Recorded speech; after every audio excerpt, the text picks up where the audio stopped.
Tahimik ang baryo namin kapag gabi. Hindi yung katahimikang nakakatakot agad, kundi yung klase ng kapayapaan na sanay na ang mga tao. Maririnig mo pa rin ang huni ng kuliglig, ang kaluskos ng dahon sa likod ng mga bahay na pawid, at paminsan-minsan ang tahol ng aso na parang nagbabantay sa dilim. Ako si Lia, ordinaryong babae lang, hindi yung tipong palabartada o mahilig gumala sa plaza. Mas kilala ako ng mga kapitbahay sa pagiging maagang umuwi at maingat sa mga sinasabi. Kaya nung mga panahong iyon, nung may mga kakaibang nangyayari sa bukid at sa mga bakuran, ako yung tipo na naniniwalang may paliwanag lahat. Kahit may mga bulungan na may kumikilos daw sa gabi, pinipili kong itabi sa isip ang takot at unahin ang pagiging praktikal. Baka tao lang, baka batang pasaway, baka hayop. Pero hindi ko rin maikakaila, may mga bagay talagang mahirap ipaliwanag. Ilang beses nang nawawala ang mga gamit sa bukid. Isang itak, isang tali ng kalabaw, minsan pati isang maliit na sako ng abono. Hindi naman malaking halaga pero ang nakakatakdya, kinabukasan bumabalik din. Nasa tabi ng puno, nakapatong sa pilapil o minsan nasa harap mismo ng bahay ng may-ari. Parang may nagbalik na may konsensya. Doon nagsimula ang mga kwento. Kesyo may engkanto raw na nanghihiram, kesyo may duwending ng nanaktrip, kesyo may bantay sa lupa na ayaw maingay ang tao. Tatawa sana ako pero kapag gabi na at mahaba ang anino ng puno sa gilid ng daan, may parte sa dibdib mong parang napapabagal ang tibok, yung parte na ayaw mong aminin. Nung gabing iyon, galing ako sa tindahan. Hindi ako nagtagal, bumili lang ako ng kaunting kape at asukal para sa nanay ko. Habang naglalakad ako pauwi, ramdam ko ang lamig na galing sa palayan. Yung lamig na tumatago sa balat lalo na kapag kakababa pa lang ng hamog. Madilim ang daan pero pamilyar. Kabisado ko ang bawat bato, bawat hukay, bawat puno ng bayabas na parang laging nakayuko sa hangin. Ang hindi ko inaasahan, may naamoy akong halimuyak na hindi bagay sa paligid. Matamis, parang sampagita, pero wala naman kaming puno ng sampagita roon. Napatigil ako saglit, napatingin sa paligid, at sa gilid ng daan, may aninong nakaupo na parang nakayakap sa sarili. Akala ko una, lasing lang o taong napagod sa lakad.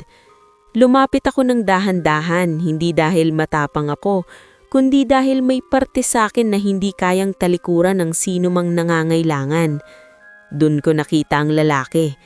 Hindi siya mukhang lasing, sugatan siya. May dugo sa braso niya at ang damit niya parang galing sa lakad na mahaba at mudumi. Nanginginig siya, hindi ko alam kung sa lamig o sa sakit. Nang tumingala siya, dun ako mas napahinto. Gwapo siya, oo, pero hindi yun ang dahilan. Yung mga mata niya, may kung anong lalim na parang hindi sanay magpaliwanag sa mundo ng tao. Parang may tinatagong pagod at takot na matagal nang kinikimkim. Kuya, okay ka lang? Mahina akong tanong, pinipilit kong panatilihing normal ang boses ko kahit kumakabog na ang dibdib ko. Hindi siya agad sumagot. Huminga siya ng malalim, parang hinahanap ang salita. Tubig, halos pabulong niyang sabi, sabay pilit na umangat ang kamay niya pero bumagsak din. Doon ko na tinanggal ang pag-aalinlangan. Hinawakan ko ang balikat niya at kahit mabigat siya, inalayaan ko siya. Mabigat ang katawan niya pero magaan ang hakbang. Ewan ko kung bakit ganun ang pakiramdam. Parang hindi tugma sa itsura niya. Pagdating sa bahay, nagulat ang nanay ko. Pero mas nagulat siya nung nakita niyang duguan ang braso ng lalaki. Hindi na kami nagtanong ng masyado. Nilinis namin ang sugat niya, binalutan, pinainom ng tubig.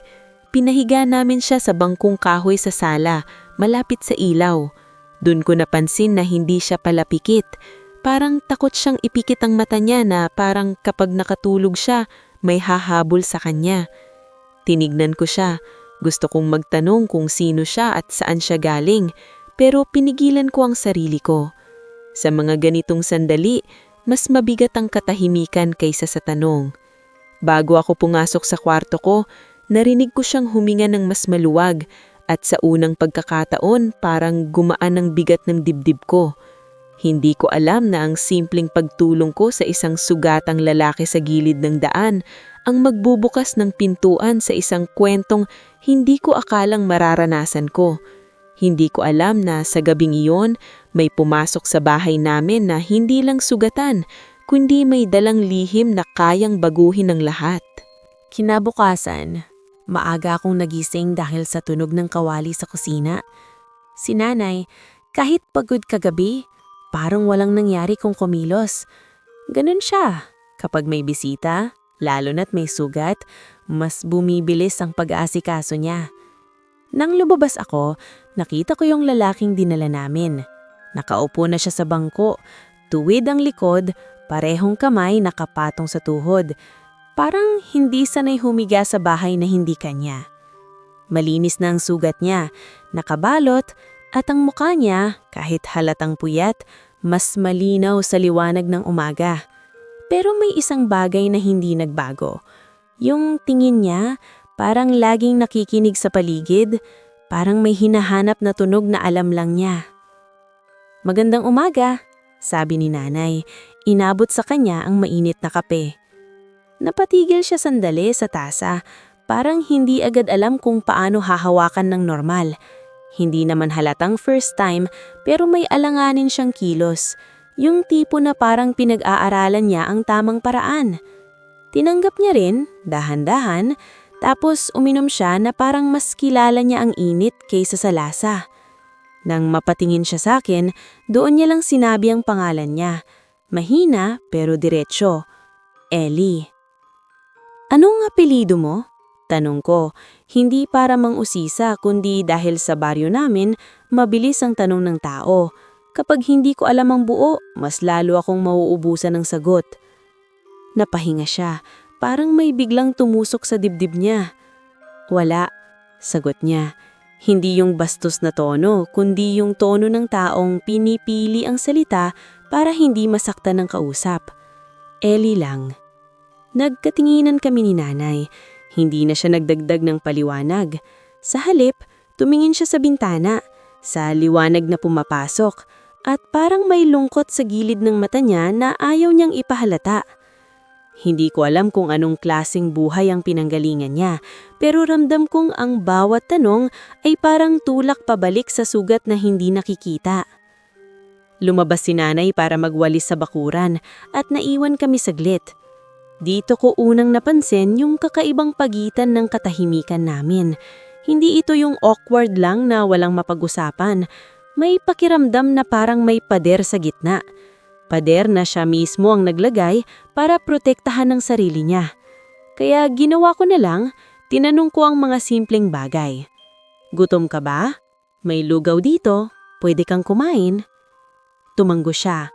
"Salamat," sabi niya. At yung salamat niya, hindi lang basta salita. Parang matagal na siyang hindi nakakakuha ng tulong na walang kapalit. Habang kumakain siya, napansin ko kung paano siya tumingin sa mga gamit sa bahay. Yung orasan sa dingding, tinignan niya ng matagal, tapos ibinaling niya ang tingin sa araw sa labas. Parang mas kampante siyang magbasa ng oras sa liwanag kaysa sa numero. Nang tumunog ang cellphone ko dahil may nag-text, napalingon siya bigla. Parang muntik nang tumayo. Hindi takot sa tunog kundi gulat na parang hindi pamilyar sa kanyang ganun. Agad siyang bumawi pero nahuli ko na. "Hindi ka sanay sa cellphone?" Tanong ko, maingat. Umiling siya pero hindi diretsyong sagot. "Hindi ko lang madalas marinig," sabi niya. Parang pinipili niyang huwag magsinungaling ng buo pero ayaw rin niyang umamin. Hindi nagtagal, may kumatok sa gate. Si Aling Biring, kapitbahay naming mabilis ang mata at mabilis ang dila. Pagpasok niya sa bakuran, agad niyang napansin ang lalaking nakaupo sa sala. Napatigil siya, ngumiting pilit, pero yung tingin niya, nagbibilang na ng kwento. "Ay Lia, may bisita kayo?" Sabi niya, kunwari casual. Dayo? Napadaan lang kagabi. Sugat, tinulungan namin.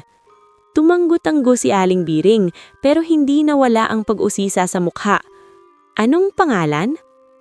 Ellie, sagot ng lalaki, hindi tumitingin ng diretsyo. Doon ko napansin, kapag may ibang tao, lalo siyang umiilag sa mata, parang ayaw niyang makita ng matagal. Pag alis ni Aling Biring, alam kong sa oras na yon, tumakbo na ang balita sa kanto. Dayo, gwapo, tahimik, biglang lumitaw. Sa baryo namin, supat na yon para makabuo ng kwento ang kalahati ng populasyon. Kaya bago pa lumala, kinausap ko si nanay. Kailangan may dahilan kung bakit nandito siya. Kailangan may masasabing trabaho kahit pansamantala para hindi siya pagdudahan. Kung gusto mo, sabi ko kay Ellie ng gabi na, pwede kang tumulong muna kina Mang Pilo sa talipapa. Kulang sila ng tagabuhat at tagaayos para may rason ka dito. Tumingin siya sa akin at sa unang pagkakataon may bahaging pag-angat sa mukha niya, parang may gumaan sa kanya. Pwede. Gusto kong maging normal. Hindi ko alam bakit tumusok sa akin ang salitang normal. Parang hindi siya nagsasalita bilang taong nawalan lang ng trabaho, kundi bilang taong matagal nang nanonood sa gilid tapos ngayon lang sumubok sumama sa gitna. At habang nakatitig siya sa dilim ng labas ng bintana, may bahagi sa akin na gustong maniwala na isa lang siyang taong may sugat at takot. Pero sa paraan niyang paghawak sa katahimikan, parang may lihim siyang mas mabigat pa sa dugo sa braso niya. Sa mga sumunod na araw, naging parang bahagi na ng umaga namin si Ellie. Hindi yung maingay na bisita na parang may sariling bahay, kundi yung tahimik na taong laging nakaabang sa galaw ng paligid, na para bang sinusukat niya kung saan siya dapat lumugar. Maaga siyang gumigising bago pa sumikat ang araw, naghuhugas ng sariling baso, nagwawalis sa tapat kahit hindi ko hinihingi, at kapag may narinig siyang malakas na tunog sa labas, napapalingon siya agad na parang handang tumakbo. Tinanggap siya ni Mang Pilo sa talipapa dahil kailangan nila ng kamay. Hindi siya madaldal pero mabilis kumilos, kaya kahit may mga matang nagmamasid, unti-unting nabawasan ang tanong ng iba. Kapag may trabaho, mas madaling maniwala ang tao na normal lang ang dayo. Ako ang madalas niyang kasama kapag pauwi na kami galing talipapa. Dito ko mas napapansin ang mga bagay na hindi niya sinasadyang ipakita. Halimbawa, kapag tinatanong ko siya kung anong oras na, hindi siya tumitingin sa relo sa braso ng iba. Titingin siya sa posisyon ng araw, sa haba ng anino, sa galaw ng hangin. Kapag may nagsabing mamaya na lang, parang literal niya itong iniisip na para bang sanay siyang sukatin ng oras sa pakiramdam at hindi sa numero. Minsan, napadaan kami sa maliit na waiting shed kung saan may salamin na nakasabit, yung luma at may bitak sa gilid. Sumandal ako para ayusin ang buhok ko pero siya biglang lumihis. Parang may bigat sa bawat paglapit niya roon. Hindi ko muna kinulit pero may nagtusok sa isip ko. Bakit? Isang hapon, biglang bumuhos ang ulan. Yung ulan na hindi lang patak, kundi parang binubuhos na timba mula sa langit. Kasabay lang hangin, lumakas ang kaluskos ng dahon at tumakbo kami papunta sa kubo sa gilid ng palayan. Basa na ang damit ko, pero si Ellie halatang pilit na pilit umiwas sa mga patak sa ulo niya para bang may bahagi sa kanya na ayaw mabasa. Pumasok kami sa kubo. Nanginginig ako sa lamig, pero siya parang mas nanginginig sa kaba. Nang tumulo ang tubig mula sa buhok ko, napansin kong hindi siya lumalapit. Hindi niya ako hinawakan para tulungan, hindi dahil bastos siya, kundi dahil parang natatakot siya sa tubig na galing sa ulan. Ellie, mahina kong sabi, bakit parang takot ka sa ulan? Tumitig siya sa labas, sa mga patak na sumasayaw sa putik. Matagal siyang hindi sumagot. Tapos, narinig ko siyang humina ng malalim, yung tipong pinipigilan ng sarili na magsalita. Hindi takot, sabi niya sa wakas. Iwas lang. Sa ano? Hindi siya sumagot ulit, pero sa gilid ng mata niya may kislap na parang may ibang liwanag na gustong lumabas. Saglit lang, pero sapat para maramdaman kong hindi simpleng paggiwas yon. Parang may tuntunin siyang sinusunod, parang may babala sa sarili niya. Kinagabihan, matapos ang ulan, lumabas ako para magsampay ng ilang basang damit sa ilalim ng bubong. Tahimik ang paligid, pero may kakaibang lamig sa hangin. Paglingon ko sa sala, nakita ko si Ellie na nakatayo malapit sa bintana, nakatingin sa dilim na parang may hinihintay. Hindi siya gumagalaw, parang nakikinig siya sa bagay na hindi ko naririnig. Nang malapitan ko siya, napansin kong ang mga mata niya mas maliwanag kesa dati. Hindi lampas tao, pero may kakaibang kintab, parang sinasalamin niya ang buwan kahit wala namang liwanag sa yoob. May problema ba? Tanong ko, dahan-dahan, ayokong magulat. Saglit siyang napapikit, tapos bumaling sa akin na parang nagising. Wala, sabi niya, pero hindi tugma ang boses niya sa salita. May nararamdaman lang. Anong nararamdaman? Hindi na siya umiwas sa tanong, pero hindi rin siya umamin. Kapag gabi, sabi niya, mas mahirap magpanggap. Doon ako napalunok, hindi dahil sigurado na ako sa kung ano siya, kundi dahil sa paraan ng pagkakasabi niya, parang ang mundo ng tao para sa kanya ay kasuotang hiniram lang. At tuwing dumarating ang gabi, may puwersang humihila pabalik sa tunay niyang anyo, sa tunay niyang pinanggalingan. Sa unang pagkakataon, naisip kong baka hindi lang tsismis ang mga nawawalang gamit sa bukid, baka may mas malalim na dahilan kung bakit bigla siyang lumitaw sa daan, sugatan at takot na takot matulog. Lumipas ang ilang araw na parang mas lalo akong naging mapagmatyag. Hindi ko sinasadya, pero bawat galaw ni Ellie, parang may tunog sa isip ko na nagtatanong. Kapag may dadaan na motor sa gabi, napapatingin siya agad sa bintana na parang may inaasahang kasunod. Kapag may maingay na tawa sa labas, bigla siyang tumitigil sa ginagawa niya, parang natatakot na mapansin. At kapag dumidilim na, mas tumatagal siyang nakaupo sa may pintuan, nakatingin sa daan na parang nagbabantay sa sarili niyang anino. Hindi ko siya tinatakot, pero hindi ko rin maiwasang mag-isip kung hanggang kailan niya kayang itago ang tunay na dahilan ng pagdating niya. Isang umaga, habang papunta kami sa talipapa, may narinig kaming sigawan malapit sa tulay. May batang umiiyak at may mga taong nagkakagulo sa gilid ng ilog. Paglapit namin, nakita ko ang isang maliik na bata na dumulas sa putik at nahulog sa mababaw pero mabilis na agos. Yung klaseng agos na kaya kang hilahin kahit hindi malalim. Nagkakandara pa ang mga tao, may sumisigaw ng tulong pero walang makalapit agad dahil madulas ang pampang. Napatigil ako, parang may kumapit sa paa ko habang ang dibdib ko sumisikip sa takot. Sa isip ko, ilang segundo lang pero pwedeng magbago ang buhay ng batang yun. Bago pa ako makasigaw, wala na si Ellie sa tabi ko. Hindi ko nakita kung paano siya gumalaw. Isang kisap lang at nasa may pampang na siya, nakatapak sa putik na parang hindi siya dumudulas. Parang alam ng paa niya kung saan lalapat. Nakita ko siyang lumundag, hindi yung mabibigat na talon ng tao, kundi yung mabilis at swabing galaw na parang sinakyan niya ang hangin. Inabot niya ang bata sa gitna ng agos, hinila ito papunta sa gilid at sa isang iglap, nasa pampang na sila. Basa ang bata, nanginginig, pero buhay.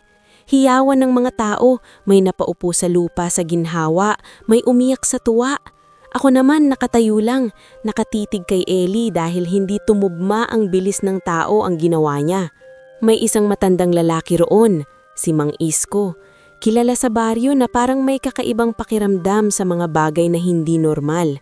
Hindi siya yung nananakawat o nagpapanggap na manggagamot, pero tahimik siyang tao na kapag may sinabing babala, pinakikinggan ng iba kahit ayaw nilang umamin. Nakita ko siyang nakatingin kay Ellie ng matagal, hindi tulad ng iba na puro pasasalamat. Yung tingin ni Mang Isko, Parang kumikilatis, parang naaamoy niya ang isang bagay na hindi dapat nandoon. Pag-uwi namin, ramdam kong hindi na simpleng chismis ang hahabulin namin. Tahimik si Ellie sa daan, pero halata sa higpit ng panga niya na may iniisip siya.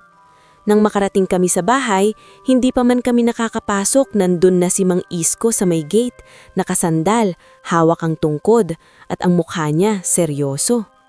"Lia," tawag niya, mababa ang boses. "Pwede ba kitang makausap?" Tumingin ako kay Ellie pero hindi siya sumagot, parang alam niya na kung ano ang susunod. Sumunod ako kay Mang Isko sa gilid ng bakuran kung saan hindi kami maririnig ni nanay. Doon, tinignan niya akong diretsyo, walang paligoy-ligoy. "Yung dinala mo, hindi yan basta dayo." Sabi ko, "Tao siya, sugatan lang nung dumating." Umiling siya, parang hindi niya kailangang patunayan. "May mga tao akong nakikita ang galaw at may mga bagay akong nararamdaman sa hangin. Kanina, hindi tao ang bilis, hindi tao ang tapak sa putik na parang tuyo ang lupa. Mag-iingat ka, Hiha. Hindi lahat ng sugat ay galing sa tao at hindi lahat ng kabutihan ay ligtas." Bumigat ang lalamunan ko. Gusto kong ipagtanggol si Ellie kasi sa mga araw na nakasama ko siya, wala siyang ginawa kundi tumulong at manahimik. Pero sa parehong oras, tumama sa akin ang katotohanan na nakita ko rin ang bilis niya. Nakita ko rin ang kakaibang pagitan ng kilos niya sa mundo namin. Nang lumingon ako pabalik sa bahay, nakita ko si Ellie sa may pintuan, nakatingin sa amin. Hindi ko mabasa kung takot ba siya o lungkot, pero sa paraan ng tindig niya, parang tanggap na niya na may nakakakita na. At sa loob ko, may lumitaw na panibagong panganib. Kung may isang nakaramdam, ilang gabi pa bago may mas marami ang makapansin at bago tuluyang maging delikado ang lahat para sa kanya at para sa amin.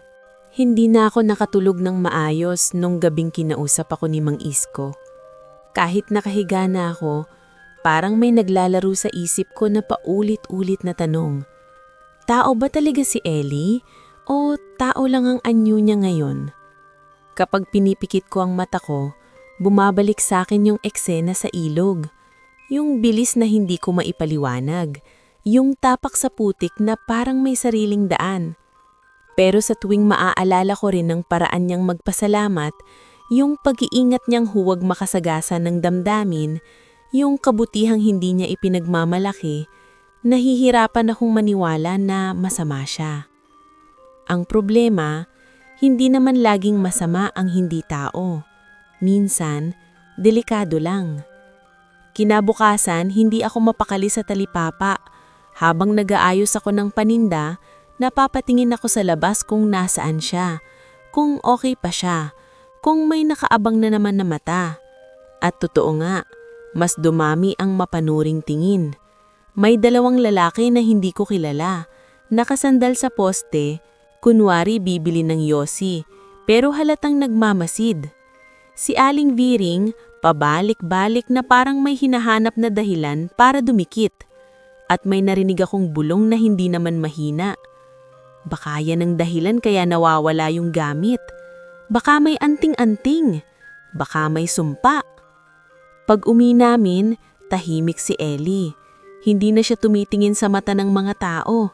Diretso lang ang lakad, pero ramdam kong humihigpit ang paligid. Pagdating sa bahay, hinintay kong makapasok si nanay sa kwarto bago ko siya kinausap. Ayokong marinig ni nanay kasi kapag nalaman niya ang mga bulong, mas lalo siyang mag-aalala. "Ellie," sabi ko, pinipilit kong kalmado ang boses ko. "Kailangan nating mag-usap." Umupo siya sa bangko. Dahan-dahan, parang pinipili niya ang distansya sa pagitan namin. "Oo," sagot niya. Walang pagtataka sa tono niya. Parang alam niyang darating ito. "Huwag mo akong intindihing masama," sabi ko agad. "Pero nararamdaman ko na may tinatago ka. At ngayon, mas dumadami ang mata sa'yo.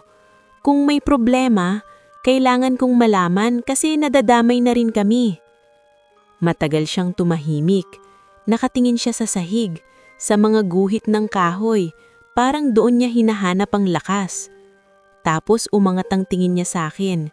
At sa unang pagkakataon, hindi niya tinakasan ng mata ko. May lugal akong pinanggalingan, sabi niya.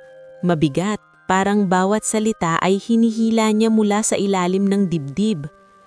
Lugar na hindi mo maiintindihan sa paraan ng mga tao. Napalunok ako. Anong ibig mong sabihin? Kapag nalaman nila na nandito ako, may mangyayari, hindi lang sa akin, pati sa mga taong malapit sa akin. Bakit ka nandito, Ellie? Tanong ko. Mas mahina na ngayon, hindi na galit lang, hindi na hinala lang, may halo ng takot. Humina siya ng malalim. Dahil gusto kong mabuhay ng normal, kahit sandali lang, kahit maramdaman ko lang yung umaga na walang bantay, yung pagkain na hindi utang ng loob, yung tulong na hindi kapalit ng parusa. Napatigil ako. Ang dami kong gustong itanong, pero pakiramdam ko kapag tinulak ko pa siya, baka tuluyan siyang umatras. Kaya pinili kong ibaling sa mas praktikal. Kung may naghahanap sa'yo, sino sila? Inaling siya. Hindi tao, sagot niya. At mabilis niyang binawi ang tingin. Parang nadulas siya sa sariling salita. Nanlamig ang batok ko. Ellie, ano ka ba? Hindi siya sumagot agad. Tumayo siya. Naglakad papunta sa bintana at tumingin sa dilim sa labas na parang may inaamoy sa hangin. Sa unang pagkakataon, hindi niya na tinakasan ng mata ko. Hindi ko pa pwedeng sabihin, sabi niya, halos pabulong. Pero gusto kong malaman mo, hindi kita niloloko. Hindi ko sinadyang idamay ka. Gusto kong maniwala, pero sa loob ko, may isang linya na tumatak. Hindi tao. At kasabay nun, parang mas naging malinaw ang bawat piraso ng nangyari simula nung gabing nakita ko sa daan. Ang halimayok na sampagita, ang takot niyang matulog, ang pag-iwas sa salamin at ulan, ang bilis sa ilog. Parang nagdugtong-dugtong na ang mga senyales at kahit hindi pa buo ang amin niya, alam kong papalapit na kami sa katotohanan na hindi na namin kayang takasan.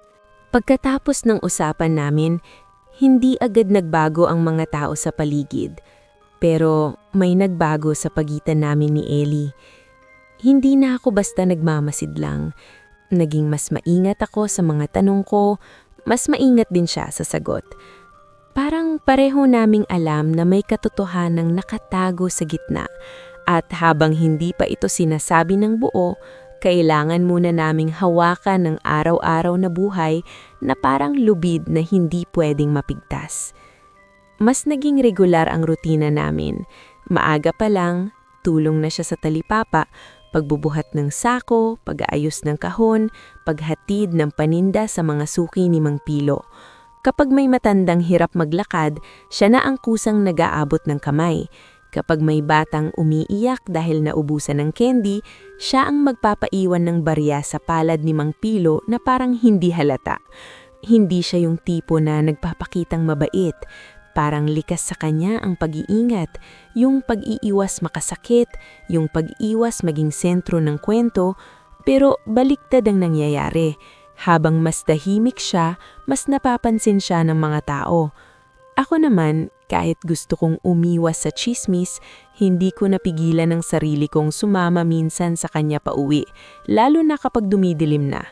Hindi dahil kailangan niya ng bantay, kundi dahil may pakiamdam ako na sa dilim, mas humihina ang pagpapanggap niya.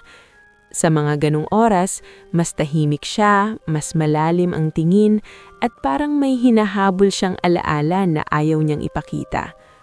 Isang hapon, may pusang gala sa tabi ng talipapa na pilay ang paa. Halos walang pumapansin, sanay na ang mga tao sa ganun.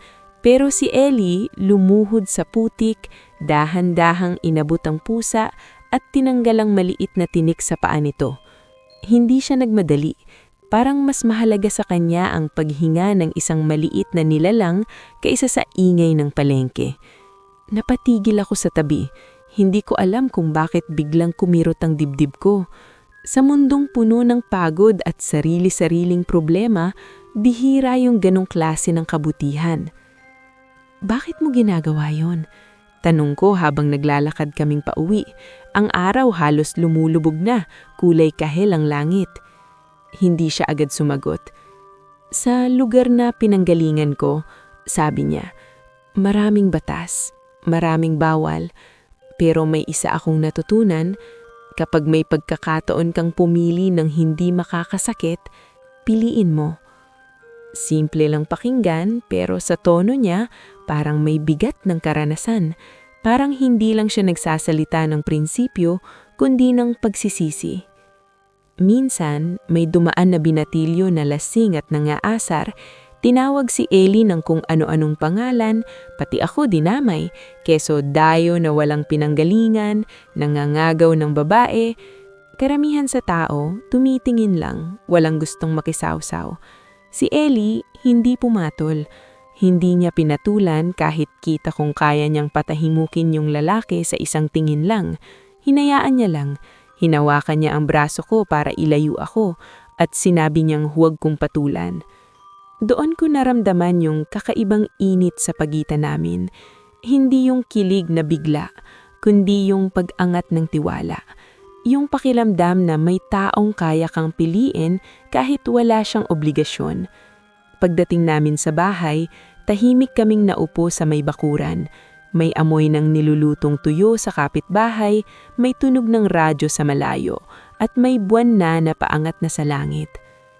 Lia, tawag niya, mahina lang parang hindi niya gustong guluhin ang gabi. Hindi ako nasanay sa ganito. Sa ano? Tanong ko. Sa pagiging tinatanggap, sagot niya. Tumingin siya sa palad niya na parang may iniisip.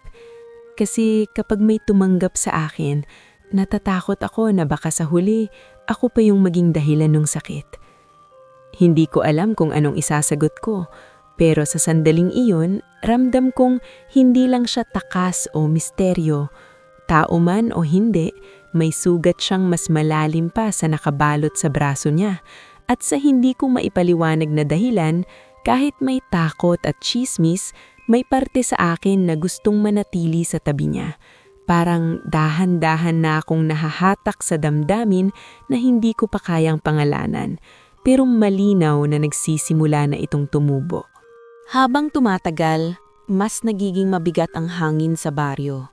Hindi ito yung literal na init ng tag-araw, kundi yung bigat ng mga matang hindi na nagtatago ng pagdududa.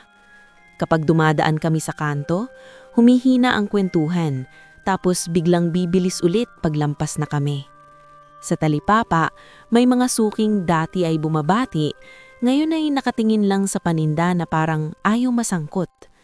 At si Aling Viring, lalo pang naging masipag mag-ikot, parang may iniipon na ebidensya sa bawat kilos ni Ellie. Nagsimula ito ng sunod-sunod na nagkasakit ang ilang alagang baboy sa kabilang purok.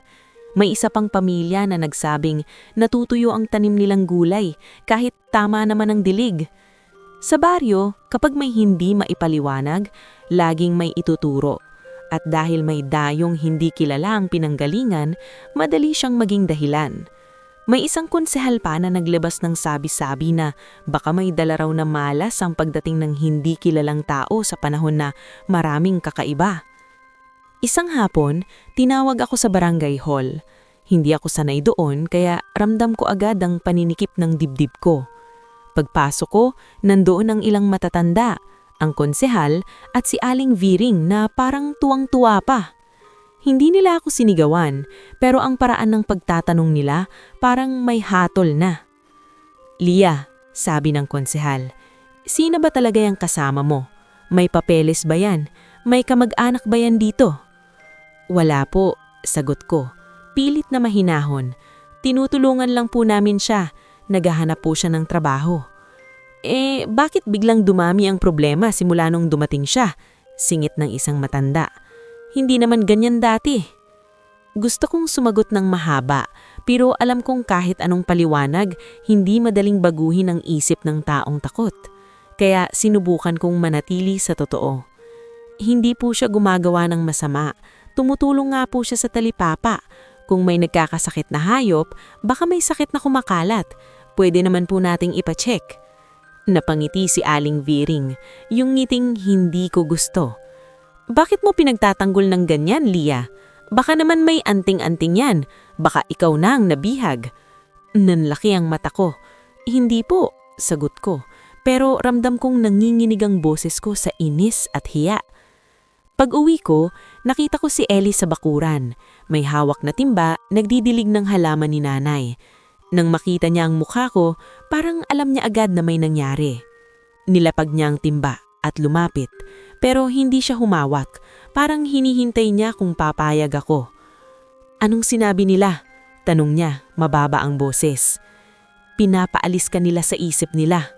Hindi pa sa salita, pero ramdam ko. Hinahanapan na nila ng kasalanan. Tumingin siya sa daan at sa paraan ng pag-igting ng panga niya, alam kong may naramdaman siyang higit pa sa tsismis. May iba pang gumagalaw, sabi niya. Anong ibig mong sabihin? Hindi siya agad sumagot. Umangat ang kamay niya, parang may nararamdaman sa hangin, tapos ibinabarin niya. Kapag nagkakaganyan ng mga tao, madalas sinasamantala ng mga bagay na hindi tao para magulo, para mas madali akong kunin. Nanlamig ako. Kunin? Sino?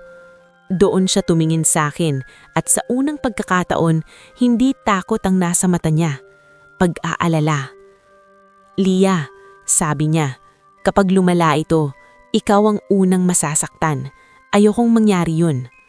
Gusto kong sabihin na kaya ko, na hindi niya kailangang protektahan ako. Pero sa paligid namin, may narinig akong kaluskos sa likod ng bahay, sa may puno ng mangga. Hindi yung normal na kaluskos ng pusa o daga. Parang may mabigat na dumaan, pero walang nakita ang mata ko. Si Ellie naman, napalingon din agad, at sa isang iglap, dumilim ang aura niya, parang may humawak sa hangin. Hindi tayo nag-iisa. Bulong niya, halos hindi marinig. At habang mas tumitindi ang takot ng tao, mas lumalapit sila. Sa gabing iyon, unang beses akong natakot hindi dahil sa tsismis ng baryo, kundi dahil sa pakiramdam na may presensya sa dilim na hindi ko nakikita, pero ramdam na ramdam ng balat ko. At sa gitna ng lahat, ang pinakamabigat na naisip ko ay ito. Kung toongang may naghahabol kay Ellie na hindi tao, hanggang kailan ko pang kayang ipagtanggol ang isang lihim na hindi ko pa rin alam ng buo. Hindi na nawawala sa pakiramdam ko yung presensya sa dilim. Kahit kinabukasan, kahit maliwanag ang araw, parang may naiwan na lamig sa sulok ng isip ko. Sa talipapa, pilit kong ngumiti at magkunwaring normal. Pero bawat kaluskos, bawat biglang paghipo ng hangin, napapalingon ako. Si Ellie, mas tahimik kesa dati. Hindi na siya basta nakikihalo sa tao. Mas madalas siyang tumayo sa pwesto kung saan tanaw niya ang daan papasok ng baryo. Parang nagbabantay ng paparating. Nang gabi, dumating si Mang Isko sa bahay namin. Hindi siya kumatok ng malakas, parang ayaw niyang makarinig ang kapitbahay. Tinawag niya ako sa may likod, sa bahaging hindi kita mula sa kalsada. Nandun din si Ellie, nakatayo sa ilalim ng puno, at ramdam ko agad ang bigat ng gabi. Parang mas mababa ang langit. Elia, sabi ni Mang Isko, kung may tinatago yan, gayon na ang oras. Hindi na sapat ang pag-iwas. Huminga ako ng malalim. Sa dibdib ko, halo ang takot at pagod. Pagod sa tsismis, pagod sa mga matang mapanisi, pagod sa sariling isip na hindi makapili kung maniniwala o lalayo. Lumingon ako kay Ellie. Sabi mo ayaw mong idamay ako, pero nadadamay na ako, nadadamay na si nanay. Kung may katotohanan, sabihin mo na. Matagal siyang nakatitig sa lupa. Tapos dahan-dahan siyang tumingala. At sa unang pagkakataon, parang hindi na siya Ellie na dayo. Parang may ibang katauhan na sumisilip sa loob niya. Yung katauhang pilit niyang ikinukulong sa balat ng tao. Kapag sinabi ko, sabi niya, posibleng magbago ang pagtingin mo sa akin. Mas masakit yung hindi ko alam, sagot ko. Doon siya huminga ng manalim. Parang sumasabay ang hangin sa dibdib niya. "Hindi ako tao," sabi niya. Diretsyong-diretsyong tila wala ng atrasan. "Nagpapanggap lang ako." Nanlambot ang tuhod ko pero pinilit kong tumayo ng tuwid. "Ano ka?" tanong ko, halos pabulong. Nang sumunod na sandali, parang lumamig ang paligid. Hindi nagyelo, pero bumigat ang hangin. Parang mas naging tahimik ang mga kulig-kulig. Sa ilalim ng liwanag ng buwan, dahan-dahang nagbago ang itsura niya. Hindi siya naging halimaw, hindi rin siya naging kung anong kababalaghan na mapapansin ng buong baryo. Pero may malinaw na pagbabago na hindi kayang ipaliwanag ng tao. Mas luminaw ang kinis ng balat niya, parang may liwanag mula sa loob. Tumalas ang linya ng mukha niya. Mas naging matalim ang mga mata na may kakaibang kintab, at ang buhok niya parang mas humaba ang anino. Mas buhay sa hangin kahit walang malakas na hipo. Sa paligid niya, parang may manipis na ulap ng enerhiya. Yung tipong mararamdaman mo sa balahibo kahit hindi mo makita. "Engkanto," sabi niya, halos hindi hirinig. "Galing ako sa lugar na hindi pinapasok ng tao ng basta-basta." Napatakip ako lang kamay ko sa bibig ko. Hindi dahil gusto kong sumigaw, kundi dahil may biglang pumasok na takot na matagal ko nang tinatanggihan. Lahat ng senyales, lahat ng halimayok, lahat ng bilis, biglang nagkaroon ng pangalan. At sa parehong oras, may sakit. Kasi kahit ngayon ko lang hirinig, parang alam na ng puso ko na hindi siya simpleng panaginip o chismis. Totoo siya. Sugatan ako nung unang gabi kasi nilabag ko ang batas namin. Hindi kami pwedeng manatili dito ng matagal, lalo na kapag may taong napipili. Kapag may nagiging malapit. Tumingin siya sa akin at doon ko nakita ang tunay na takot niya. Hindi takot na mabuking, kundi takot na may masaktan. "Ayaw kong lukuhin ka, Elia. Pero nung tinulungan mo ako, may nangyari sa akin na hindi ko inaasahan. Sa mundo namin, bihira ang ganyan. Bihira ang taong tumitingin sa akin na parang hindi ako sumpa. Hindi ko alam kung paano haharapin ang katotohanan. Parang gusto kong umatras pero nakaugat na ang mga araw na magkasama kami. Bakit mo pa ako pinaniwala?" Sabi ko, nanginginig na. Bakit mo ako pinatagal sa ganito kung bawal pala? Yumuko siya. Dahil una, akala ko kaya kong kontrolin. Pangalawa, dahil gusto kong maranasan ang maging tao. At pangatlo, tumigil siya sandali. Dahil nahulog na ako, kahit alam kong delikado. Sa likod ko, narinig ko ang mahinang bulong ni Mang Isko, parang dasal. At ako, nakatayo sa pagitan ng takot at damdamin. Unang beses kong naramdaman kung gaano kabigat ang magmahal ng isang taong hindi dapat nandito. Hindi ko alam kung gaano katagal kaming nanatiling tahimik pagkatapos ng pag-amin niya. Ang alam ko lang, parang may pader na gumuho sa loob ng dibdib ko at may naiwan na alikabok sa hangin. Engkanto. Isang salitang madalas lang naming marinig sa kwento ng matatanda, sa mga babala sa punso, sa mga biro kapag may nawawalang gamit. Ngayon, nasa harap ko ang isang engkantong nakasuot ng anyong tao at ang pinakamalaking tanong ko ay hindi na kung totoo siya, kundi kung ano ang kapalit ng pagiging totoo niya. Si Mang Isko ang unang nagsalita, mababa at walang emosyon na parang matagal na niyang alam ang ganitong bigat. "May batas ang lahi mo," sabi niya kay Ellie. "At may batas din ang lupa namin. Kung may humahabol sa'yo, dito nila hahanapin ang daan." Tumanggo si Ellie at kahit hindi siya umiiyak, ramdam ko ang bigat sa loob niya. "Kapag nanatili ako," sabi niya, "lalakas ang bakas ko, parang ilaw sa dilim. Mas madali nila akong masusundan." Tumingin siya sa paligid, sa bakod, sa puno, sa madilim na bahagi ng likod bahay. Hindi lang ako ang pwedeng kunin. Kapag may taong sobrang lapit sa akin, pwedeng damay siya. "Damay paano?" tanong ko, pilit na matatag, kahit nanginginig ang boses ko. Huminga siya ng malalim. May dalawang paraan, sabi niya. Una, kukuning nila ang alaala mo para mabura ang bakas ko sa'yo, parang panaginip na mawawala. Pangalawa, tumigil siya, parang mas masakit sabihin.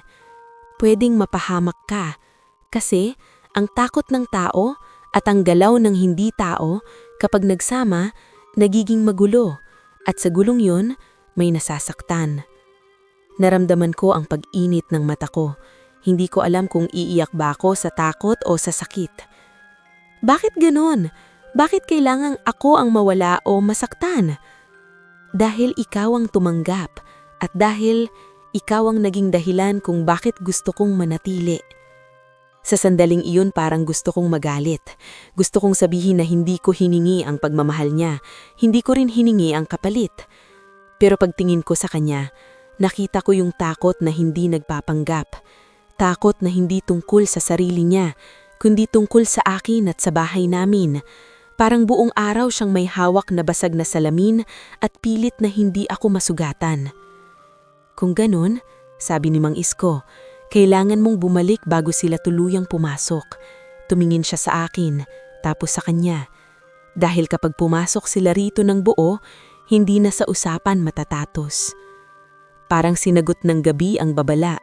Biglang lumamig ang hangin at ang mga dahon sa puno sa likod namin gumalaw kahit walang malakas na ihip. Hindi ito yung normal na hangin sa probinsya. May bigat, may kurot sa balat, parang may dumaan na hindi nakikita pero ramdam sa buto. Napatigil si Ellie. Umangat ang ulo niya at sa mata niya may kislap ng pagkilala. Dumating na sila, bulong niya. Hindi ko nakita kung ano, pero nakita ko ang reaksyon niya. Parang may narinig siyang pangalan sa hangin. Si Mang Isko, napahawak sa bulsa niya at may inilabas na maliit na piraso ng asin at dahon. Hindi ko alam kung anong tawag, pero parang gamit sa proteksyon. Inihagis niya sa paligid namin ng marahan at nagdasal siya na paraang hindi malakas pero may bigat. Sa may dulo ng bakuran, malapit sa punong mangga, may anino na parang mas madilim kaysa sa dilim. Hindi ito gumagalaw tulad ng tao. Parang usok na may hugob, tapos biglang nawawala at lilitaw sa ibang bahagi. Ramdam kong lumalamig ang batak ko. Gusto kong tumakbo papasok sa bahay pero hindi gumagalaw ang paa ko. Lia, sabi Ellie, mabilis at maingat. Hindi mo sila pwedeng titigan ng matagal. Huwag mong tatawagin ang pangalan ko ng malakas. At anuman yung maramdaman mo, huwag kang susunod sa bulong. Anong bulong? Nanginginig kong tanong. Tatawag sila, sabi niya. Gagamitin nila ang boses ng taong kilala mo. Kasi ang batas nila, hindi sila pwedeng basta pumasok sa lupa ng tao kung walang imbitasyon. Kailangan nilang malinglang ka para ikaw mismo ang bubuksan. Sa likod ko, narinig ko ang mahina at pamilyar na tinig. Kahit alam kong nasa loob at tulog na si nanay. Lia, buksan mo. Nanlaki ang mata ko. Pinisil ni Ellie ang sariling kamao, parang pinipigilan ng galit. Wag, marinim niyang sabi, halos pabulong. Yan ang simula. Doon ko naintindihan ang ibig sabihin ng batas ng mundo niya. Hindi lang ito tungkol sa bawal na pagmamahal, tungkol ito sa pintuang binubuksan ng takot at tiwala. At sa gabing iyon, habang narinig ko ang boses na kilala ko pero alam kong hindi totoo, na-realize ko ang susunod na desisyon ko ang magtatakda kung mananatili pa ba si Ellie sa mundo ko o mawawala siya kasama ng katahimikan na pinilit naming buuin. Hindi ko binuksan ang kahit anong pinto. Kahit nanginginig ang kamay ko, kahit may boses na parang sinanay na humihila sa loob ng dibdib ko, pinili kong tumayo lang sa kinatatayuan ko at huminga ng dahan-dahan. Tinuro ni Mang Isko sa akin ang ginawa niyang asin at dahon sa lupa at sinabi niyang huwag akong lalampas doon. Parang guhit na hindi pwedeng tapakan kapag gusto kong manatiling ako. Si Ellie nakaharap sa madilim na bahagi ng bakuran at ramdam kong pinipigilan niyang magpakita ng buong lakas. Hindi siya umaatake, hindi siya sumisigaw, Parang ang ginagawa niya ay pagtayo bilang harang para hindi lumapit sa akin ng aninong hindi ko makita ng buo. Sa bawat lamig ng hangin, mas malinaw sa akin na hindi ito laban na kaya kong intindihin sa isip lang. Kaya pinili kong gawin ang kaya kong gawin bilang tao. Kumapit ako sa katotohanan. Ellie, mahina akong sabi. Kung totoo yung sinabi mo, kung may kapalit ang pananatili mo, ayokong maging dahilan ng kapahamakan ni nanay. Ayokong may mabura sa akin, pero ayokong may mamatay dahil sa atin. Saglit siyang lumingon. Sa mata niya, may sakit na parang sugat na mas masakit kaysa sa hiwa. Ayoko rin, sagot niya, pero ayoko ring mawala ka. Doon ko naramdaman ang bigat ng tamang pagmamahal. Hindi yung paghawak ng mahigpit, kundi yung pagbitaw kapag kailangan. Lumapit si Mang Isko at mahinang nagsalita na parang paalala sa parehong mundo. Kailangan ng paalam na hindi hamon, kailangan ng desisyong malinaw. Tumanggo ako, kahit may luha na sa gilid ng mata ko. Kung kailangan mong bumalik, sabi ko, bumalik ka, pero wag mong gawing kapalit ang alaala ko. Hayaan mong masakit, pero buo. Mas pipiliin kong tandaan ka kaysa mabuhay na parang wala kang nangyari. Humigpit ang panga ni Ellie. Parang gusto niyang tumanggi, pero alam niyang tama. Dahan-dahan niyang inilapit ang kamay niya, hindi para hawakan ako, kundi para lang ipakita na naroon siya. May paraan. Hindi sigurado, pero may paraan para hindi ka mabura. Kailangan lang, pumayag ka na pakawalan ako ngayon. Hindi ko na hinintay ang lakas ng loob ko. Tumanggo ako. Hindi dahil madali, kundi dahil ito ang unang desisyong ginawa ko na hindi galing sa takot, kundi galing sa pagprotekta. Sa likod namin, humina ang bulong. Hindi na kasing malinaw ang boses, pero ramdam ko pa rin ang presensya na parang nag-aabang kung magbabago ang isip ko. At sa gitna ng gabi, pinili kong hindi magbukas ng pinto, kundi magbukas ng pag-unawa, kahit masakit. Pagkatapos ng gabing iyon, parang may biglang humupa sa paligid. Hindi na kasing bigat ang hangin, hindi na kasing lamig ang bakuran, pero ang kapalit, parang may iniwang puwang sa loob ko na hindi ko mapunan. Kinabukasan, hindi na pumasok si Ellie sa talipapa. Hindi siya nagpaalam sa mga tao, hindi niya hinayaang ang baryo na magkaroon ng eksenang pag-uusapan. Tahimik lang siyang nawala, parang dumaan lang talaga siyang parang hangin. At kung hindi ko siya nakilala, madali sanang paniwalaan ng iba na panaginip lang lahat. Si Mang Isko ang nag-iwan ng huling bilin sa akin bago siya umalis. Sa ilalim ng araw, hindi na siya mukhang misteryoso. Mukhang matandang pagod lang na maraming alam. Huwag mong ikukwento, sabi niya. Hindi dahil nakakahiya, kundi dahil hindi lahat ng tenga ay marunong mag-ingat. Kapag may nakakaalam, may tatawag at may susubok. Tumanggo ako kahit masakit dahil alam kong tama. May mga bagay na mas ligtas kapag tahimik. Lumipas ang mga araw at unti-unting bumalik sa normal ang baryo. Gumaling ang ilang hayop, umayos ang tanim, at ang tsismis lumipat sa ibang paksa. Si Aling Viring naghanap ng bagong aasarin. Pero ako, kahit ginagawa ko ang dati kong gawain, may mga sandaling humihinto ako sa gitna ng pagwawalis o pag-aayos ng paninda dahil parang may naaamoy akong matamis na halimuyak na hindi dapat nandun. Kapag nangyayari yun, alam kong hindi ako nabura. Masakit pa rin, pero buo. Naaalala ko siya. Isang hapon, may nakita akong maliit na bulaklak sa tabi ng punong mangga sa bakuran. Hindi ito yung karaniwang bulaklak sa amin. Maliit lang, maputi, at kahit init ang sikit ng araw, hindi ito nalalanta. Wala ring kakaibang kislap na makikita ng ibang tao. Pero nung hinawakan ko, May init na dumaan sa palad ko, parang alaala, parang paalam na hindi kailangang malakas. Pagkalipas ng ilang linggo, nasa palengke ako, bumibili ng bigas. Siksikan ng tao, maingay, amoy isda at gulay. Napalingon ako dahil may dumaan na lalaking kahawig niya. Simpleng suot, ordinaryong lakad.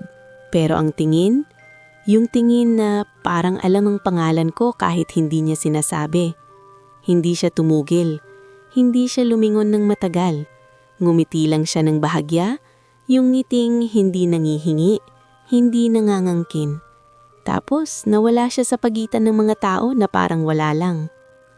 Umuwi ako na may dala pa ring bigas. Pero mas mabigit ang dibdib ko sa isang katotohanang malinaw na malinaw. May mga pag-ibig na hindi para ipaglaban hanggang sirain ng buhay, kundi para turuan kang pumili ng tama kahit masakit. At kung totoo mang engkanto siyang nagpanggap na tao, ang pinakatotoo sa lahat ay ito. Minahal niya ako sa paraang marunong magpaalam at minahal ko siya sa paraang marunong magpakawala.